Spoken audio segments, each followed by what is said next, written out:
Mais uma vez, boa noite. Aqui nos debates da RTP, hoje, frente a frente, Paulo Raimundo, pela CDU, e Rui Rocha, da Iniciativa Liberal. Bem-vindos aos dois. Vamos então começar o nosso debate e o sorteio determinou que é o Rui Rocha a começar e também a atualidade. Leva-me a começar pela Justiça e, pegando na Operação Judicial da Madeira e com este resultado, um juiz de instrução, ao fim de 21 dias com arguidos detidos, diz não tem indícios de crime.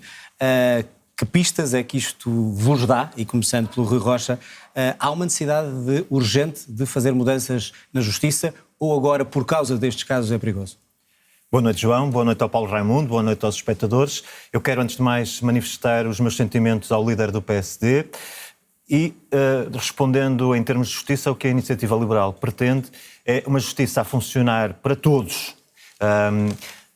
Eu creio que é sempre difícil comentar casos concretos e devemos ter alguma contenção nesta matéria. Eu espero que a Justiça esteja a funcionar, temos tido evidência de que a Justiça está a funcionar, mas creio que há aqui uma nota, e essa sim penso que se pode fazer de imediato, que é a nota de que não é aceitável que alguém fique 21 dias detido, independentemente depois da decisão instrutória, do que vier a seguir. Nós já vimos muitos processos em que, de facto, há decisões, elas depois são revertidas, isso é o normal funcionamento da Justiça. Eu sobre essa parte não me pronunciaria, mas ter alguém detido durante 21 dias é, de facto, uma violação dos direitos, liberdades e garantias e ninguém pode ficar tranquilo com uma situação dessas. No mais, eu creio que nós temos, de facto, em Portugal uma questão com a corrupção, nomeadamente. A corrupção é injusta e retira riqueza aos portugueses, mas não creio que atacar a Justiça seja a forma de resolver. Há outras maneiras... Eu não disse atacar, eu diria reformar a Justiça. Há muito tempo que se fazem estudos, o próprio Presidente já alertou para isso, e é necessário, mas nunca se faz. Eu pergunto se é o tempo ou é o perigo deste tempo. Nós temos aprovado uma estratégia anticorrupção e uma visão para a Justiça. O que é preciso neste momento é implementar essas medidas que estão na estratégia anticorrupção e, no que diz respeito à Justiça, eu vou dar um exemplo. A Justiça Administrativa, de facto, demora muito tempo. Nós demoramos 850 dias a ter, ou mais de 850 dias, a ter uma decisão em primeira instância em Tribunal Administrativo. Temos que reduzir isso para metade, que é aquilo que se faz na Europa. Como é que isso se faz? Da mesma maneira que se combate a corrupção, por exemplo, com simplificação de processos. O negócio dos corruptos é a burocracia. E, portanto, nós temos que simplificar processos e depois temos medidas concretas como enviar para arbitragem quando o processo decorre demasiado tempo nos tribunais administrativos. Há maneiras de o fazer. E se nós começarmos a tomar medidas concretas que agilizem os processos judiciais, teremos menos suspeição também a existir no país e teremos a Justiça a atuar nos momentos em que... O que eu gostaria de saber é se a proposta da Iniciativa Liberal é para combater a corrupção ou para mudar, por exemplo, a atuação da Justiça e, nomeadamente, a forma como o Ministério Público atua nestes casos em que leva à detenção de pessoas quase 3 semanas. Respondendo claramente, o nosso foco é no combate à corrupção, na simplificação, em assegurar que as nomeações são feitas por mérito e não por favor, porque quem é nomeado por favor está mais disponível para fazer favores. No caso concreto que temos entre mãos, a legislação existente é mais que suficiente para entendermos que ninguém pode estar detido mais de 21 dias. Mas não devemos, na próxima legislatura, mexer na Justiça da forma como funciona, nomeadamente o Ministério Público?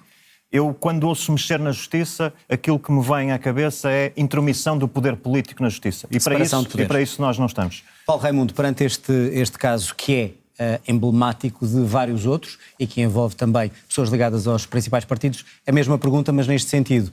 Sendo que em cima da mesa estão 2 governos, um regional e um nacional, que caem por causa de um caso judicial, isto pode melindrar aqueles que querem mexer em algumas coisas que estão menos bem na Justiça? E qual é a posição do PCP para mudar a Justiça, se é que faz sentido? Olha, boa noite. Eu queria-me associar a estas condolências de Luís Montenegro. Sabe que nós temos... Há vários problemas ligados com esta questão, naturalmente. Desde logo, o que é que nós precisamos? Precisamos de uma Justiça que responda aos problemas das pessoas, aos problemas dos cidadãos. Que responda em casos de desemprego e despedimentos fraudulentos, que responda no caso de despejos, que responda no caso até daquelas coisas mais triviais, mas que ocupam a nossa vida, a vida de milhares de pessoas, que têm a ver, com as disputas de heranças, coisas desse tipo. São necessidades diárias das pessoas que precisam ter resposta na Justiça. E muitas vezes não têm. E leva a uma outra questão, não é pouco importante, que é toda... se há pilar, se há questão sobre a qual nunca pode haver desconfiança, é com a Justiça. E há desconfiança nesta altura, em sua E opinião? eu julgo que há uma percepção de falta de confiança na justiça. Até um bocadinho paradoxal, daí é assim. Porquê? Porque nós temos um conjunto de casos, de sucessão de casos, onde os mais improváveis, diria assim, estão a ser chamados à justiça, pessoas conhecidas, o que dá uma sensação de que a justiça é igual para todos. E depois temos estes procedimentos, estes acontecimentos que acabam por... Lá está, daquele paradoxo entre a percepção e a realidade. Este é um problema que é preciso resolver. É preciso resolver de vez. Desde logo... Qual é a proposta do PCP ou da CDU? Desde logo há uma questão que não é... A primeira questão que também sabemos, e está aqui pessoas que sabem melhor disso do que eu, naturalmente, que é o tempo da justiça, não é o nosso tempo. O nosso tempo aqui, o imediato, não é o tempo da justiça, tem o seu tempo. E neste caso em concreto, há uma coisa que eu penso que é preciso salvaguardar. É que as investigações, o processo que está em curso, continue e que vá até às últimas consequências e que se apure o que há para apurar. E se chegarmos ao fim do processo e não houver criminosos, tanto melhor. Se houver, então que sejam incriminados, tendo em conta... E essa é que é a grande questão. E o que nós precisamos é que a justiça, dentro dos tempos da justiça, no fundamental, responda o mais rapidamente possível. Para que a percepção de que a justiça é branda para poucos e forte para muitos, não ganhe dimensão, porque se ganhar dimensão ainda mais larga do que aquela que já há, isso cria uma dificuldade. Mas tenho aqui dois líderes partidários que estão a concorrer às eleições. Tendo hipótese na próxima legislatura de fazer alterações, essas alterações seriam quais e se são necessárias para que essa desconfiança, utilizando as suas palavras, não seja norma na justiça? Olha, há uma coisa que para mim é muito clara. Eu percebo a pergunta há pouco dos tempos, se é ou não é um tempo de agora de avançar. É preciso avançar quando é preciso avançar. E é preciso avançar? E desde logo há uma questão que também tem em conta toda esta problemática, que é os meios e os recursos. Os meios, os recursos. Nós andamos há 1 ano e meio a ser confrontados com umas justas reivindicações dos funcionários judiciais, por exemplo. Um exemplo concreto. Justíssimas reivindicações, validação das suas carreiras. Gente que sem ela não há... todo o procedimento fica encalhado, não é? como sabemos. Esse é um primeiro problema da resposta, não é o problema dos funcionários judiciais, ponto. É um problema dos meios e dos recursos, naturalmente também para... Ou seja, mais funcionários, mais aumento salarial e mais recursos para os tribunais. Mais funcionários, mais meios. Mais meios, mais despacho. Mais despacho, justiça mais rápida. Eu penso que isso é uma evidência. Rui Rocha, a solução passa por aqui? Passa por a falta de meios e uma classe profissional desmotivada na justiça? É esse um dos problemas? Eu, relativamente às questões das carreiras, respondo com aquilo que é a visão da Iniciativa Liberal global, que é a visão de que nós precisamos de funcionários públicos motivados, com remunerações competitivas, mas a nossa visão assenta sempre em que exista uma componente variável da remuneração indexada a objetivos, a resultados. E, portanto, essa é a nossa visão. Sim a uma remuneração competitiva, sim a uma avaliação de desempenho justa, sim a uma remuneração variável em função dos resultados obtidos. Agora, eu continuo a dizer... Isso não pode levar, no caso da Justiça, a que despachem processos, permita-me o termo, despachar o mais depressa possível para ser mais produtivo e ter mais dinheiro? Não pode correr esse risco? Sim, mas os objetivos não têm todos por que ser quantitativos, podem obviamente ter depois qualidade. Quantas decisões é que depois são revertidas numa instância superior, quantas é que são validadas e, portanto, há todo um conjunto de indicadores... Do mérito e produtividade. É esse o objetivo da Iniciativa Liberal. Paulo Raimundo, antes de passar à saúde, concorda com... esses meios têm que ser através da produtividade e não com as reivindicações que estão em cima da mesa apenas? Está aqui um belo exemplo de duas visões completamente diferentes para o país. Uma que assenta num aumento de salários, justíssimo, merecido e exigido para agora. Não é para 28, nem para 30, é agora que ele faz falta. Que aposta na valorização das carreiras, do reconhecimento, do respeito pelos profissionais. E este é um bom exemplo, lá está, porque... Mas não entra a produtividade na sua equação? Claro que entra, mas nós não temos nenhum problema, não há nenhuma relação entre a produtividade e os salários.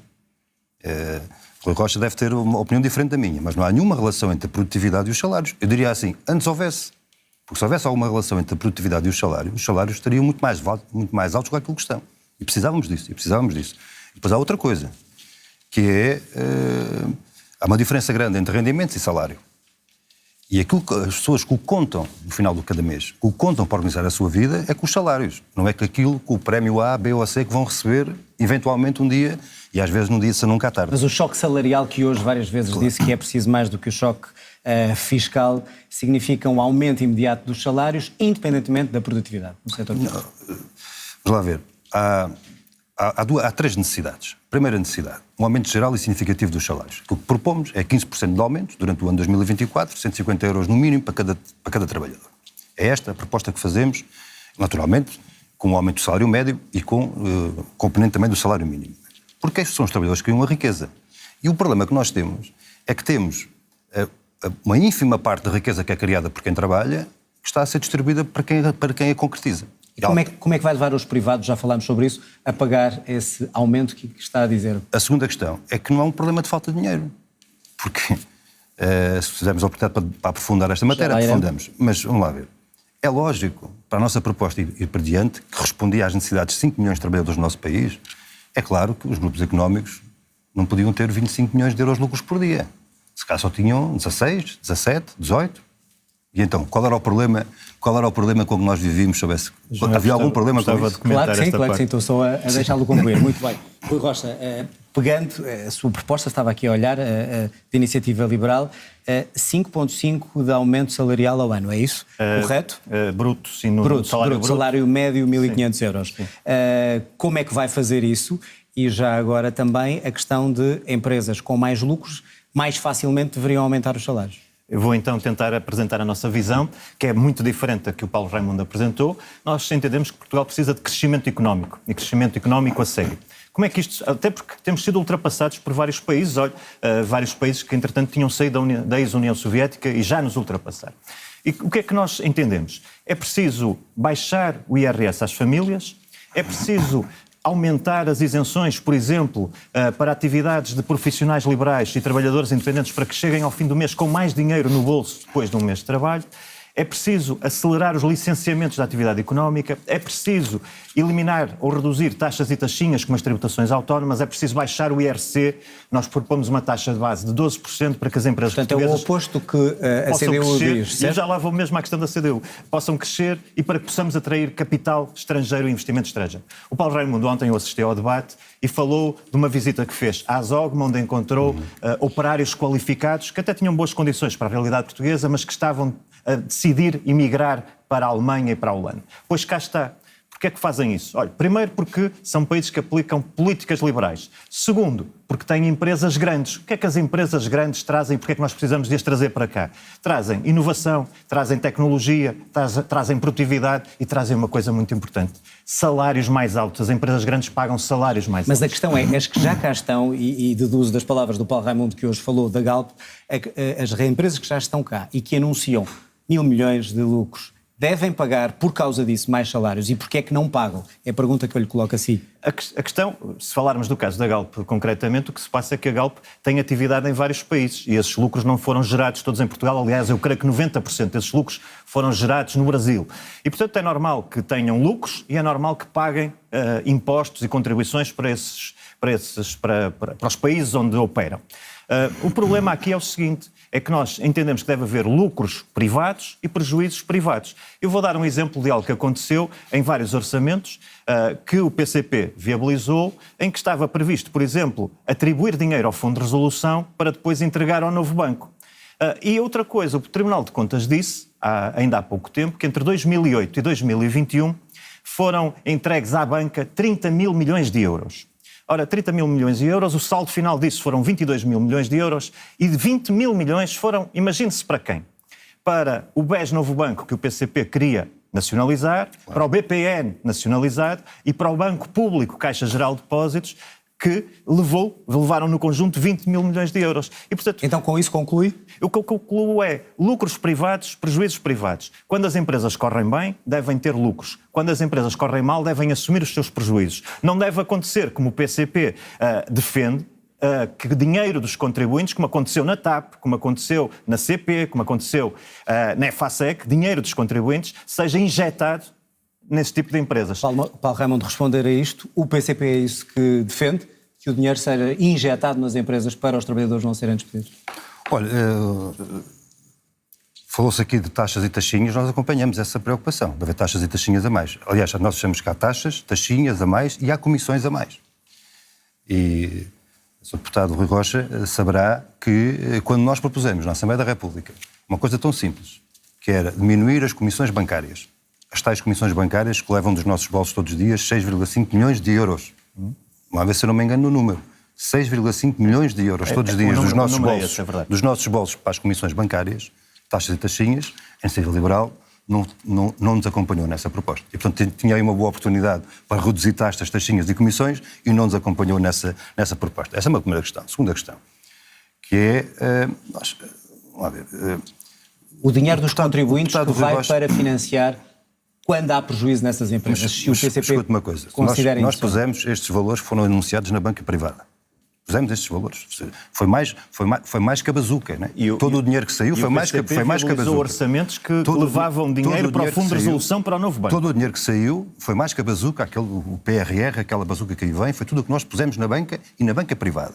Ora, se nós estamos a pôr dinheiro na banca privada para aparar os buracos que a banca abriu, há uma coisa que é fundamental. Então, se nós estamos a pôr o nosso dinheiro para aparar os buracos que a banca privada abriu, então qual é o destino?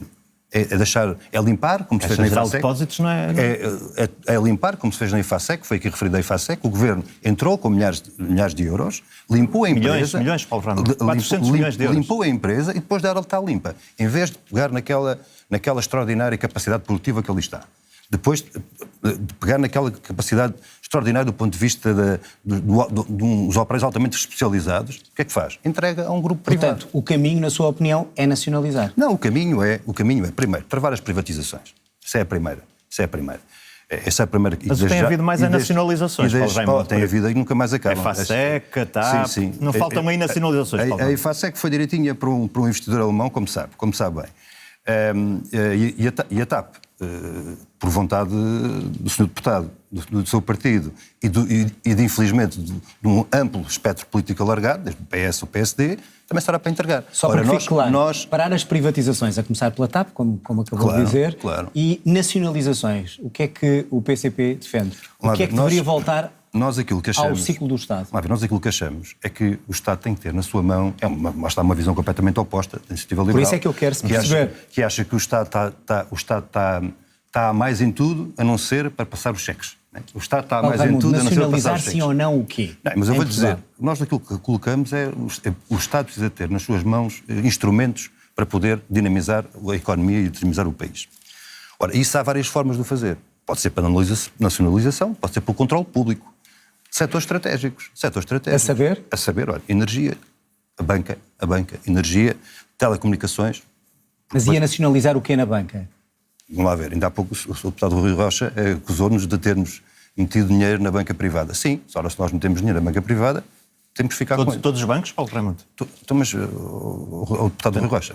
Mas quanto dinheiro é que custa... Deputado Rui Rocha, o Sr. Deputado é que falou nos 20 mil milhões que nós lá pusemos. Sim, mas eu estou a ouvir o Paulo Raimundo falar de nacionalizações. Acha muito ou acha pouco? Há uma pergunta... Acha muito ou acha pouco? 20 milhões? Lucros privados, prejuízos privados. Acha muito ou acha pouco? 20 mil milhões que nós pusemos lá, saiu do seu bolso, do meu, do Adelino, de todos. Com a Iniciativa Liberal nunca seria posto. Agora, o que o Paulo Raimundo está a dizer é uma coisa diferente. Paulo Raimundo está a dizer, vamos nacionalizar largos setores. Quanto é que isso custa, Paulo Raimundo? Quanto é que custa nacionalizar a EDP? Quanto é que custa nacionalizar a Galp? Quanto é que custa nacionalizar o CTT, que eu presumo também queiram nacionalizar? Qual é o custo disso para o país? É tudo bons exemplos. Onde é que vai buscar dinheiro? É tudo bons exemplos de gestão privada. Esses, por acaso, referi-se a tudo bons exemplos de gestão privada. Não é isso que eu estou a dizer. Eu estou a dizer onde é que vai buscar o dinheiro para nacionalizar. O que eu lhe estou a dizer é que o país precisa ter instrumentos económicos na mão. Este é um caminho que é preciso fazer. E que há várias formas de encontrar soluções de controle público. Não há maus exemplos de gestão pública? Claro que há. A TAP é um bom ou mau exemplo? A TAP é uma empresa que foi gerida durante 20 anos para ser privatizada. Este é que é um dos grandes maus da TAP. Mas foi um bom exemplo de gestão pública? Claro que não. Então, é claro que não pode ter sido. Então, se foi 20 anos num processo de construção do caminho da privatização, só pode ter sido mau exemplo. Deixe-me compensar o tempo e Rui Rocha. Só aqui de uma questão dos salários. E quer saber o contrário, ou seja, o que é que acha que deveria ser privatizado e que está no setor público? Para a Iniciativa Liberal, muito claramente a RTP, a Caixa Geral de Depósitos. Portanto, nós temos isso claro no programa, há um conjunto de privatizações que pomos. Mas eu queria pegar aqui numa afirmação do Paulo Raimundo que tem a ver com aquele aumento generalizado de 15% dos salários. A Iniciativa Liberal, eu disse há pouco, acredita que é possível subir salários pelo crescimento económico e não por decreto. E, portanto, este aumento de 15% que o PCP propõe generalizado tinha uma consequência. Era a ruína de pequenas e médias empresas, ruína de vários setores económicos. Mas, Paulo Raimundo, deixe-me só dizer-lhe uma questão. Vamos admitir que numa empresa concreta, essa empresa decide aumentar um trabalhador, os tais 15%. Um trabalhador ganha hoje 1.300 euros. Com um aumento de abaixo do salário médio. Abaixo do salário médio. Já não é mau. Essa pessoa passaria a ganhar, com o tal aumento de 15%, 1.495 euros. O custo deste aumento para a empresa são 221 euros por mês. Para o trabalhador vão 122 euros. Para o Estado vão 118. É praticamente metade que vai para o Estado. E, portanto, eu pergunto ao Paulo Raimundo se acha isto justo. É justo que quando uma empresa gasta 221 euros por mês para aumentar um trabalhador, 122 vão para o bolso do trabalhador, 118 vão para o Estado, se acha isto justo? Porque isso é uma das razões, para além do fraco crescimento económico, pelas quais as pessoas depois emigram para a Alemanha e para a Holanda. Acha justo, Paulo Raimundo, um aumento? Paulo Raimundo, responder, claro. Não, sabe que há uma diferença considerável no que está a dizer. É porque nós temos 3 milhões de trabalhadores que em Portugal ganham até 1.000 euros de salário bruto por mês. É mais de metade de toda a mão de obra. São 3 milhões de trabalhadores e, portanto... O PCP aprovou 6 orçamentos ao PS. Eu sei que o Sr. Deputado não nos perdoa. A Iniciativa Liberal nunca esteve no poder nem a influenciar o poder, Paulo Raimundo. Não perdoa o facto de nós termos arredado... Pela estagnação do país. Nós temos arredado com o governo do PSD e do CDS. Olha, diria assim, nós temos afastado da gestão do país... Não tem nada a ver com o PSD e o CDS. Aquilo que é a sua fonte de inspiração do seu programa... Nem sequer quis ir com eles numa coligação, portanto veja bem como estou distante do PSD. Só que é 10 vezes a multiplicar o próprio projeto da Troika. Mas concluir para irmos ao segundo assunto. São 3 milhões de trabalhadores que ganham até 1.000 euros de salário bruto por mês. É isto que nós estamos a falar. Não é... E há dinheiro. O deputado Rui Rocha saberá certamente quanto é que foi o resultado do lucro de todas as empresas no ano 2022, no nosso país. 45 mil milhões de euros. 45 mil milhões de euros é o resultado dos lucros de todas as empresas no nosso país. E, portanto, aquilo que nós propomos tem um valor de transferência do capital para o trabalho de 15 mil milhões. Convenhamos, ainda sobravam 30 mil milhões. Paulo Raimundo, mas pergunto-lhe se concorda que grande parte do aumento que um trabalhador recebe vá para o Estado em imposto, que era a questão levantada. Para acabar esta... Mas eu vou responder a isso. A questão não é essa. A questão é que os salários têm que ser aumentados. Os salários têm que ser aumentados. Com crescimento económico, Paulo Raimundo. Mas, vamos lá ver. Isso é verdade. É verdade, não há nenhuma dúvida sobre isso. Claro. Mas há uma questão fundamental para o aumento do crescimento económico. Olha, falava nas micro, pequenas e médias empresas. O deputado sabe tão bem como eu que a média salarial, os custos dos salários em Portugal nas empresas, em média, são 14%. Há 86% de margem para nós buscarmos dinheiro para pagar salários. Há telecomunicações, a energia... O contexto, a justiça que não funciona... As comissões bancárias, os custos bancários...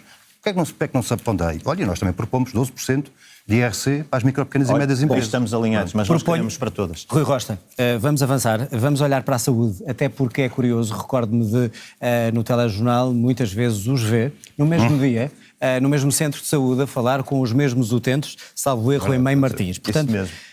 Rui Rocha, pergunto-lhe porque é que considera este problema das listas de espera, dos utentes desesperados, como um resultado da cegueira ideológica que, presumo, da qual acha que o PCP foi cúmplice. Sim, eu creio que é isso mesmo, porque, como diz, eu e o Paulo Raimundo encontramos uma vez, eu fui para aí 6 vezes ao Centro de Saúde Algueira Mãe Martins durante a madrugada, as pessoas idosos, à chuva, doentes, deitados no chão. Portanto, isto é um cenário inadmissível e inaceitável em Portugal 2024. Ambos estão de acordo. Sobre isso. A culpa também é do PCP, é isso que está a dizer? Vou-lhe dar um exemplo sobre como a culpa é do PCP. Eu sou de Braga, concorro aliás pelo Círculo de Braga, sou candidato pelo Círculo de Braga. A região de Braga é servida pelo Hospital de Braga, que funcionava em regime de PPP, e há decisões do Tribunal de Contas que dizem que esse hospital era eficiente, trazia vantagem para o contribuinte, trazia vantagem para os utentes, estava integrado no SNS e trazia vantagem para os profissionais de saúde. Pois o que é que aconteceu? Por pressão seguramente do PCP e também do Bloco de Esquerda, decidiram acabar com as parcerias público-privadas. Consequência, utentes pior, profissionais de saúde pior, região toda servida pelo hospital com piores cuidados. Isto é assim em Braga, é no Beatriz Ângelo em Louros, que temos até autarcas que já disseram que foi uma péssima decisão, Vila Franca de Xira. E, portanto, aqui temos o exemplo de como essa cegueira ideológica do PCP, neste caso, levou ao prejuízo dos utentes, ao prejuízo dos contribuintes e ao prejuízo dos profissionais de saúde. Pergunto-lhe se então a solução é passar mais para os privados, mais do sistema do Serviço Nacional de Saúde para os privados, é isso? A solução é a seguinte: hoje em dia as pessoas que estão à porta do Centro de Saúde de Algueirão Martins todos os anos, todos os dias, madrugada dentro, não podem escolher. Mas estão essa presas. É a solução? A solução é que as pessoas, como acontece na Alemanha, como acontece na Holanda, possam escolher qual é o serviço que querem. Se lhes serve melhor o SNS, excelente. Se lhes serve melhor uma clínica privada, melhor ou igual. Se lhes serve melhor um hospital da Misericórdia, do setor social... E quem não tem dinheiro para fazer excelente. Essa escolha, Rui Rocha? As pessoas na Alemanha... Quem não tem dinheiro? Esse é o problema, é que as pessoas que hoje não têm dinheiro ficam nas filas, ficam sem médico de família, ficam 2 anos à espera de uma consulta, de uma cirurgia. As pessoas na Alemanha e na Holanda não pagam mais por isso. E nós não queremos que paguem nem Portanto, mais... é o Estado que vai pagar. É o Estado que financia. O Estado é financiador, mas não tem que ser o único prestador, nem deve. Porque Portanto, isso introduz... nesse caso, acha que o Estado deve dar dinheiro aos privados? Nesse caso, deve assegurar saúde aos utentes, criando um sistema onde as pessoas escolhem entre privado, social e SNS. E sim, pagando, obviamente, os serviços que essas entidades lhes prestam. Sim. Paulo Raimundo, imagino que o PCP rejeita, obviamente, esta visão e pergunto-lhe se aceita algumas das responsabilidades que lhe são imputadas pela Iniciativa Liberal na situação dos utentes que encontrou em Mem Martins, por exemplo. Olha, encontrei em Mem Martins, encontrei no Barreiro, encontrei em Coruche, encontrei na Baixa da Banheira, encontrei... Mais razão me dá, Paulo. Em vários mais sítios. razão me dá. Só que a solução... Encontramos em todo o país. A solução que é apresentada é, perante um problema que existe de facto, e se for preciso, é preciso se calhar relembrar as razões pelas quais nós não acompanhámos o Orçamento de Estado em 21, daí a razão pela qual... Porque aquilo que avançámos na altura, na altura era uma questão fundamental que está aí, está à vista de todos, mas perante um problema de facto que existe, a proposta da Iniciativa Liberal é dar o golpe final. Dar o golpe final e acabar com o Serviço Nacional de Saúde. Mas acha que as pessoas na Alemanha e na Holanda têm piores cuidados de saúde aqui em Portugal? Acabar com o Serviço Nacional de Saúde com uma questão que é preciso ter presente permanentemente. 2. A primeira é que hoje já vão mais de metade do orçamento da saúde. Eu depois quero fazer um comentário sobre isto. Pronto, então eu vou dizer assim, 8 mil milhões de euros são transferidos do orçamento do Serviço Nacional de Saúde para o setor privado. 2 mil milhões dos quais para medicamentos. Vamos deixar de ter medicamentos? Sim, são privados. Já está, já é claro. O fantasma, já vem aí o fantasma. Claro. Mas é isto que nós estamos a falar. E o Sr. Deputado do Rio Baixo acha que isto ainda é pouco. E, portanto, lá está, ainda quer que o Estado... não deve estar em nada, na sua opinião, deve continuar a ser um verdadeiro passador de cheques para o setor privado. Então qual era a solução? A solução... Atendendo que mais dinheiro, mais investimento no Serviço Nacional de Saúde até agora não tem resultado, vamos lá ver. Se vamos continuar a pôr mais dinheiro. Qual é o nosso grande problema? O nosso problema no Serviço Nacional de Saúde é a falta de profissionais. Ora, como é que... isto tem que se atacar. Só isso? Isto é o grosso do problema. Porque nós tivemos... Olha, estive na Alta de Lisboa, no Centro de Saúde na Alta de Lisboa. Instalações extraordinárias. Olha, em Martins. Instalações extraordinárias. Não é por falta de meios físicos. Instalações extraordinárias. Tudo espetacular. Bancos novos, edifício novo, não tinha médicos. Portanto, a solução é roubar os médicos ao privado. Não, a solução é criar... Já que não se pode formar imediatamente. Criar as condições para fixar os médicos que existem, respeitá-los, médicos e profissionais, enfermeiros e outros profissionais, e criar as condições que chamem ao Serviço Nacional de Saúde outros profissionais que... Isso é obrigar os médicos que no Serviço Nacional de Saúde fizeram a especialização a terem uma obrigação de ficar vários anos? Não, isto é criar, por exemplo, como nós propomos, uma majoração salarial de 50% para os médicos decidirem exclusividade no Serviço Nacional de Saúde e os enfermeiros. Rui Rocha, responder a esta questão da saúde e talvez começando por aqui, ou seja, se entregar mais aos privados, que já têm mais de 50% do orçamento da saúde em Portugal, se não é transformar a saúde cada vez mais num negócio. João, esse ponto é importante.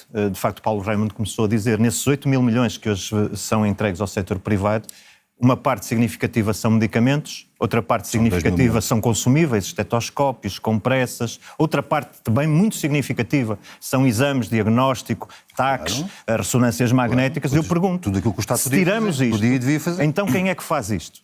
Porque o SNS não tem condições para o Porquê? fazer. Porquê que não tem condições? Paulo Raimundo, então vai pôr agora o Estado a produzir medicamentos, aquilo que é produzido na indústria internacional com avanços tecnológicos, ciência. O Estado português pode substituir-se àquilo que é o avanço na área do medicamento. Isso não faz nenhum sentido.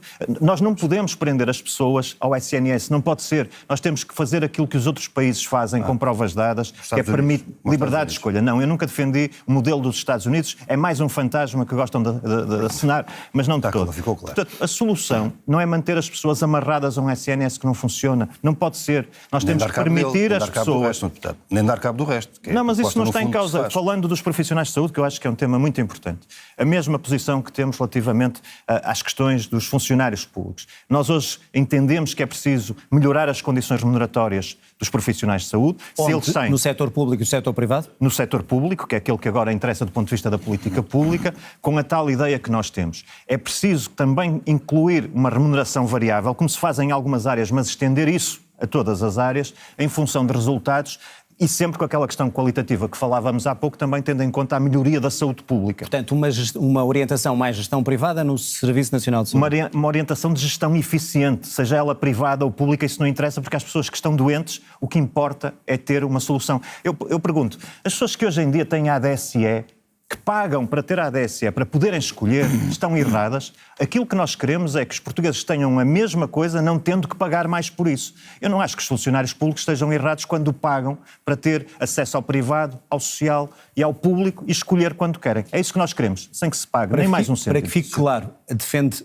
mais PPPs em Portugal? Sim, claro. O regresso imediato? O regresso imediato nos sítios onde elas foram testadas já tem um conjunto de indicadores estabelecidos, portanto é mais fácil. Portanto, aquelas que Acha já foram... que resultaram todas bem em Portugal? Há resultados diferentes. O Hospital de Braga, de que falava há pouco, foi considerado mesmo a melhor unidade de saúde de Portugal. Esse é um exemplo excelente e essa deveria avançar imediatamente.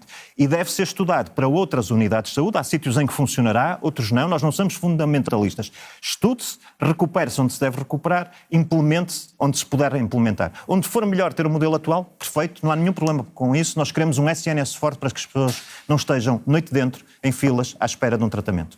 Bom, estamos a chegar quase ao fim. Eu queria salientar o seguinte: são dois líderes partidários recentes, substituem dois líderes fortes dos vossos partidos. Portanto, a minha pergunta é se sentem que também a vossa liderança vai a votos dia 10 de março. O facto de ter um líder que me antecedeu forte é ótimo. Eu sou liberal, adoro concorrência, isso só faz com que eu seja melhor líder e esforce cada dia para ser o melhor líder. Obviamente que as lideranças vão a votos, obviamente que é com enorme confiança que a Iniciativa Liberal participa nesta eleição, com o sentido de crescer e crescer com força no país, trazendo as soluções liberais para melhorarmos o país. Já agora, numa eventual coligação e solução governativa para a Iniciativa Liberal, é necessário fazer parte de um governo ou apoiará um governo sem fazer parte dele? Nós estamos preparados para governar, estamos preparados para transformar o país. Os cargos não são mais importantes. A solução melhor para o país é aquela que nós queremos. Paulo Raimundo, cabe-lhe assim terminar. Pergunto-lhe se também sente que a sua liderança, e sobretudo depois de um líder carismático como foi Jerónimo de Sousa, eu pergunto-lhe se também sente que a sua liderança está a ser avaliada no dia 10 de março. Não, o que nós vamos avaliar no dia 10 de março não é a liderança do partido A, B ou C, nem o que vai estar em avaliação no dia 10 de março. Olha, é os salários, como tivemos aqui a discutir, é os serviços públicos, é a saúde. Portanto, acha que não está a ser avaliado também? Não, nós estamos em avaliação todos os dias, mas a questão fundamental não é essa, não é como é que o Paulo Raimundo se vai safar, desculpem a expressão, não é isso, a questão não é essa. A questão é se queremos ou não queremos as condições para melhorar a vida das pessoas, melhorar a vida colocar a questão do trabalho. Como é que se melhora a vida dos médicos, como é que se melhora a vida dos utentes, como é que se melhora a vida daqueles que estão apertadíssimos para aguentar as suas prestações e a sua casa. Isso é que vai estar em jogo no dia 10 e é dos resultados eleitorais e das maiorias que se formem a partir da composição da Assembleia da República. Nós vamos eleger da qual querem fazer parte, deputados. Da qual querem fazer parte. Nós queremos fazer parte e com mais força. E a mesma pergunta, até para terminarmos numa solução governativa, depois da experiência que levou à ruptura da chamada geringonça, se agora o acordo terá que ser mais claro e mais explícito. Para nós... Para se unirem ao PS. Não, para nós está sempre muito claro, não há nenhuma falta de clarividência nisso, é o PCP, os seus deputados, a CDU e os seus deputados, lá estarão e com mais força. com mais força para, E dispostos para ajudar o PS a governar, era a minha para condicionar os caminhos de futuro, que é isto que é preciso, invertendo o muito errado que se fez nestes últimos 2 anos de maioria absoluta. Paulo Raimundo, Rui Rocha, obrigado aos Obrigado, dois. boa noite. Termina assim mais um debate a caminho das eleições legislativas aqui na RTP. Regressamos na próxima sexta-feira, 20h30. Frente a frente, nesta mesa, vai estar Pedro Nuno Santos pelo PS e Mariana Mortágua pelo Bloco de Esquerda. Até lá, boa noite, fique bem, até sexta.